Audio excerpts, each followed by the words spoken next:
সাধারণ যে অ্যানিমিয়া থাকে সেটার কিছু লক্ষণ থাকে, যেমন ফ্যাটিকনেস, উইকনেস থাকে, একটু ফ্যাকাশে হয়ে যায়।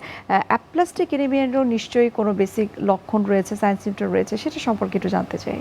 অ্যাপ্লাস্টিক অ্যানিমিয়াতে যেমন 3টা সেল লাইনই কমে যায়, আরবিসি বা হিমোগ্লোবিন কমে গেলে যে ধরনের লক্ষণ দেখা যায় এখানেও ওই ধরনের লক্ষণ আছে, যেমন মাথা ঘোরানো, বুকে ব্যথা, শ্বাসকষ্ট, মুখ ফ্যাকাশে হয়ে যাওয়া, তারপর বুক ধড়ফড় করা, কাজে মনোযোগ না পাওয়া, এই ধরনের লক্ষণগুলো দেখা যায়। আর ডাব্লিউবিসি কমে যাওয়া, ডাব্লিউবিসি কমে গেলে, ডাব্লিউবিসি কাজ কি? ডাব্লিউবিসি কাজ হলো শরীরের রোগ প্রতিরোধ ক্ষমতা বাড়ানো।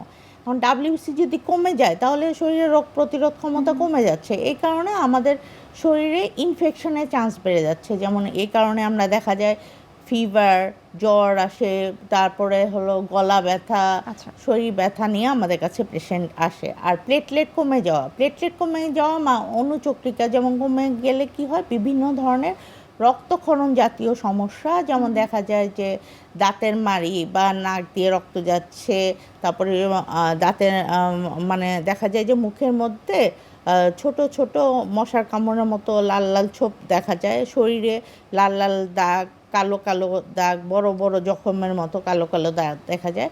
অনেক সময় দেখা যায় যে পেশেন্টের বিভিন্ন জায়গা থেকে ব্লিডিং হচ্ছে, যেমন প্রস্রাবের রাস্তা, পায়খানার রাস্তা দিয়ে ব্লিডিং হচ্ছে, কালো পায়খানা হয়। আবার এইসব কারণে যদি খুব বেশি কমে যায় প্লেটলেট, তখন হলো ব্রেনেও রক্তক্ষরণ হতে পারে। নর্মাল এনিমিয়া যেটাকে আমরা বলে থাকি, রক্ত স্বল্পতা, সেটি সাধারণত দেখা যায় যে কিশোরী বয়সে, অথবা যাদের গ্রামাঞ্চলে যারা বসবাস করে, প্রপার খাবার দাবার যারা গ্রহণ করছে না, তাদের ক্ষেত্রে এনিমিয়াটা হয়ে থাকে। অ্যাপ্লাস্টিক এনিমিয়ার ঝুঁকিতে কারা আসলে সব থেকে বেশি রয়েছে? অ্যাপ্লাস্টিক এনিমিয়া আসলে দেখা যায় যে যে কোনো বয়সে যে কোনো সময় হতে পারে। এটার এজ লিমিট এরকম নেই। আর মেল ফিমেল ইকুয়াল ডিস্ট্রিবিউশন, যে কারো মানে ছেলে মেয়ে সবাই সমানই হতে পারে। অ্যানিমিয়া মানে তো আসলে আমরা সবসময় গুরুত্ব দিয়ে থাকি যে সেক্ষেত্রে ফলিক অ্যাসিড অথবা আয়রন জাতীয় খাবার প্রচুর খেতে হবে। অ্যাপ্লাস্টিক অ্যানিমিয়ার ক্ষেত্রে কেমন কোনো ক্রাইটেরিয়া রয়েছে কিনা, যেখানে খাদ্য ব্যবস্থাপনাটা আসলে অনেক বেশি গুরুত্বপূর্ণ?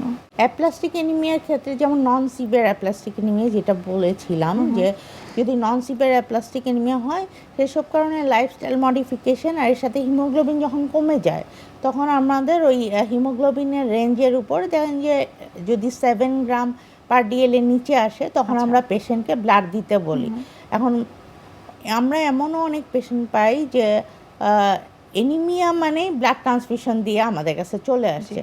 তাদের ক্ষেত্রে কিন্তু অনেক সময় ম্যাক্সিমামে দেখা যায় যে ব্লাড ট্রান্সফিউশন দিতে দিতে আয়রন ওভারলোড হয়ে যাচ্ছে। তাদের ক্ষেত্রে কিন্তু ডায়েট চার্ট আলাদা। তাদের ক্ষেত্রে আয়রন ওভারলোড যেহেতু বেশি, তার মানে আমাদের আয়রন জাতীয় খাবার কম খেতে হবে। আচ্ছা, অর্থাৎ আয়রন রেস্ট্রিকশনের দরকার আয়রন রয়েছে। Restriction diet. আর যাদের দেখা যায় যে এনিমিয়া আছে কিন্তু আয়রন লেভেল নর্মাল, তাদের ক্ষেত্রে আমরা এই আয়রন জাতীয় খাবার খেতে বলি।